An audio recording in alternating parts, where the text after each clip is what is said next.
Hey everyone, welcome back to DC-Cember as we continue on the top 10 villains from Superman the Animated Series. We'll start with our number 4, Toyman. Can you come out and play? He's a creepy little guy. Yep. I guess this is another version of a character that I like the most from this show, and I'm probably biased just, for obvious reasons, but in most versions of Toyman, he's a guy. Just his hidden face and it just being permanently the doll face is just very creepy and a good visual to just separate him. Because if it was I feel like he would be more of a one-off villain if he was just like a mad bomber kind of guy that just has evil toys, but he's not visually memorable really. Yeah. Or the version from Super Friends, for instance, which is just it's like a jester. Yeah. The only other version that stuck out to me was in Supergirl when he has a son and is trying to escape that life. In Superman, he is the son. His dad wasn't like a supervillain, but he was a toy maker, and he's just trying to get revenge on the companies that burned down his building or whatever happened. I can't remember. Yeah. Ruined his thing. Yeah, pretty much an embezzlement scheme, I think. Actually, in the comics, he was just a dude in a suit. And so actually having him have that creepy doll mask aesthetic was a huge positive change. Because now he's like Chucky or something like that. We have that sort of integrated in our consciousness about creepy dolls. Right. He's definitely one of the few villains that fit very well into Batman's world, but because of how dangerous and gigantic his toys could be, it's definitely something that Superman can handle. I like that you never see Toyman's face, I'm pretty sure. So you don't ever get that reveal moment or anything, but it's never a necessary thing to do. It makes it a lot scarier when he's really angry because you still see that smiling doll face, and so he could do anything, he could react in any way, and you never know what's coming. That's always just been really creepy and good. Yeah, I'm not sure if that transitioned well in the comics for its design, but I've noticed that they used that for the Harley Quinn show. It has appeared in the comics as well, on occasion. He tends to the Toyman. It's kind of every version of him is canon in comics. Even the Super Friends outfit, he's cycled through them all. But as far as Toyman, he did a great first appearance with the creepiness vibe, and it's typically a revenge story, but his methods make it more unique, and once we get to Darcy, it gets even creepier. There's I think all but confirmed fan theory of the end of the Darcy episode is Obsession, is that it? Yep.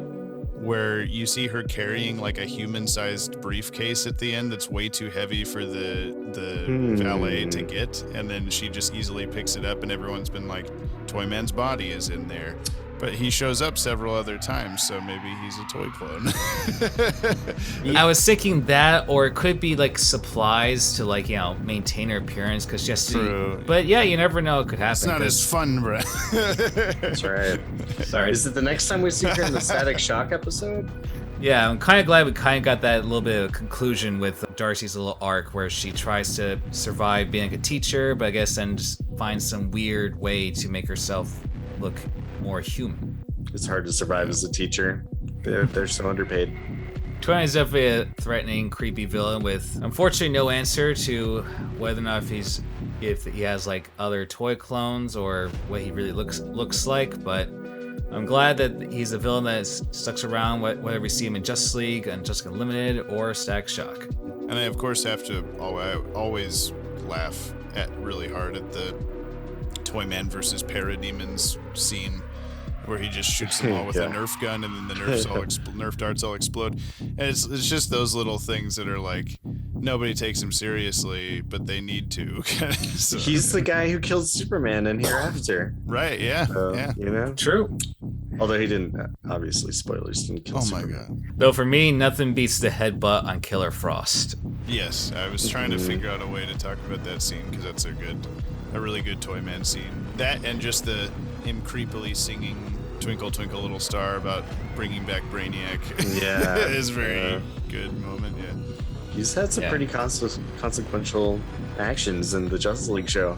Superman, go bye-bye! Now for number 3, Brainiac. You see, we have more in common than you can possibly know, Kal-El. Have you been to Krypton? I am Krypton.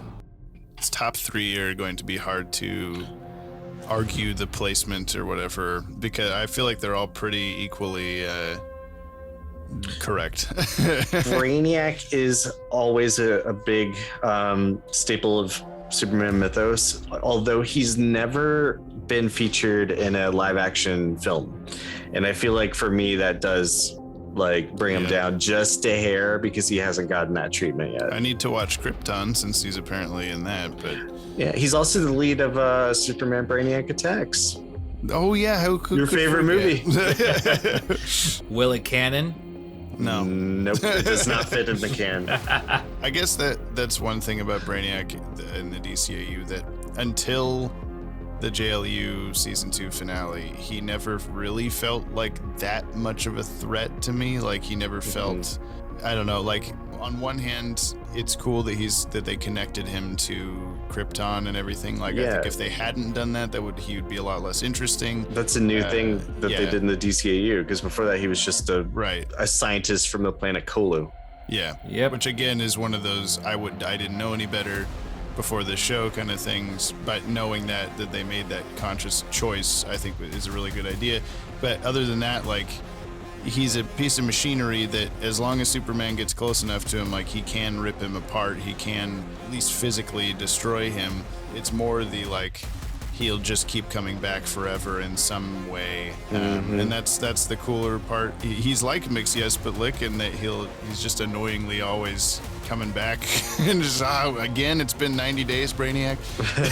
But like, in the programming, every 90 days I must return.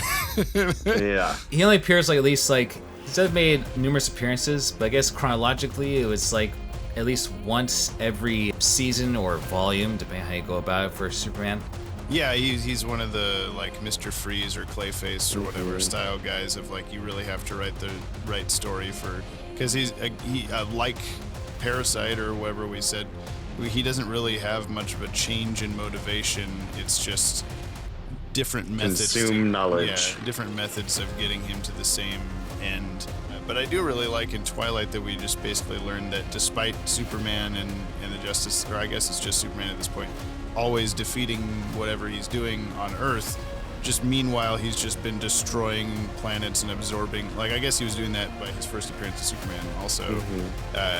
But just that like there really is no way to stop him. Like eventually he probably will win. He's still around in the Legion of Superheroes time. Yeah, I was gonna mention that. Yeah, I've been wanting to do a video for a while on the like Brainiac cloud, and like because there has to be a Brainiac like hive mind that everything downloads into, even no matter where he is in the galaxy or whatever, because the Brainiac that is inside of Lex Luthor should not know about his team up with Darkseid, but he does, because it's not the same Brainiac, like it's not the same instance of Brainiac, so there must be some sort of cloud that all of his but now there's also, like, we know because of the Legion of Superheroes, there's a Brainiac 5, and there's some sort of lineage that we don't understand there. But I personally think it's because of the Static Shock crossover. He is a with the whole Justice League.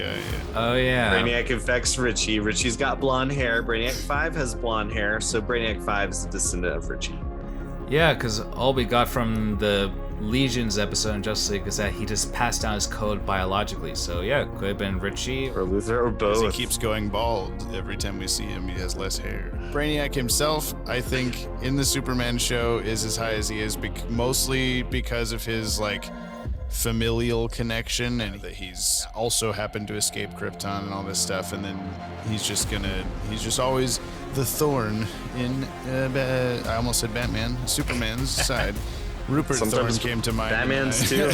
Yeah, that's true. Took over Batman in that nighttime. And of course orchestrated the Cadmus plot and was the driving force for Luthor in the final season of JLU, the Secret Society. In a way, they kind of added a little bit of a General Zod vibes for Brainiac in terms of how, like, he betrayed Krypton in order to save himself. So I'd say, arguably, he has more of a god complex than any other Superman villain, really. Well, I guess the only thing I miss about Brainiac in the DCU is, like, classically, he not only does he just destroy planets, but he'll kidnap one of them and keep them in a bottle, like he did with Kandor on Krypton.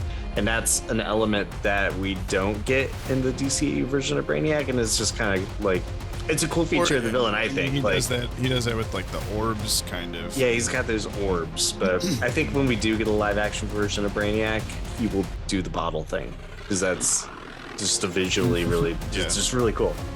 Yeah, still, that just shows how calculative and dangerous Brainiac is. Like, for, I guess, living inside Lex Luthor all this time, on top of infecting Batman, having all those other drones across the universe, trying to work with Darkseid, just like, so he has like backups on top of backups. Batman kept ahead in Wayne Enterprises in the Batman The Adventures Continue. From question mark encounter with Brainiac. Yes, maybe nighttime, maybe something else. Brainiac teams up, but he only does it for his own, like, means, to just his means to an end. Like, I'll team up with Darkseid so that he can help me get New Genesis, but then I'm gonna get Apocalypse. So right. But then Darkseid's like, LOL, nope. Actually, and everything explodes. Yeah, Brainiac's definitely not a team player, but ironically, it's interesting how he and Luthor, they legit work together. Lex is able to sort of convince him that that he can think bigger, and so their dreams of just, you know, destroying Earth, it's more of let's become a god and we can remake the universe.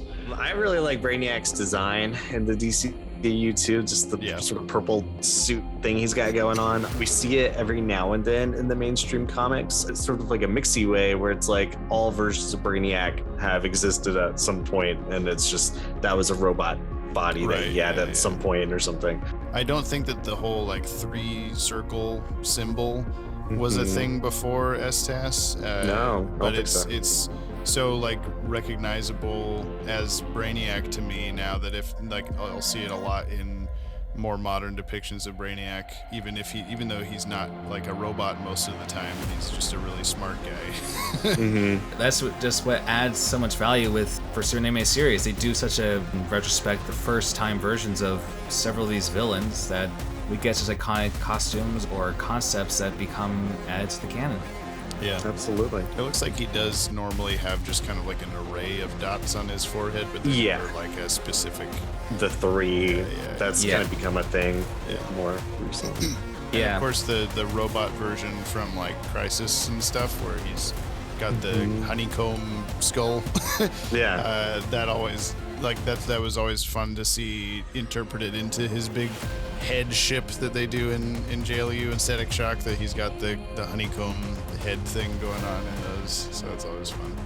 Foolish humans, you are in my house now. Thanks for watching. Stay tuned, as tomorrow we'll continue with our list for the week. Also, be on the lookout for the upcoming Multiverse fundraiser on January 20th to the 22nd of next year. And click on the link to check the newest series, Anonymous, at their website and see its first 2 episodes for free. Be sure to like and subscribe for more content, as more will come on DC-Cember.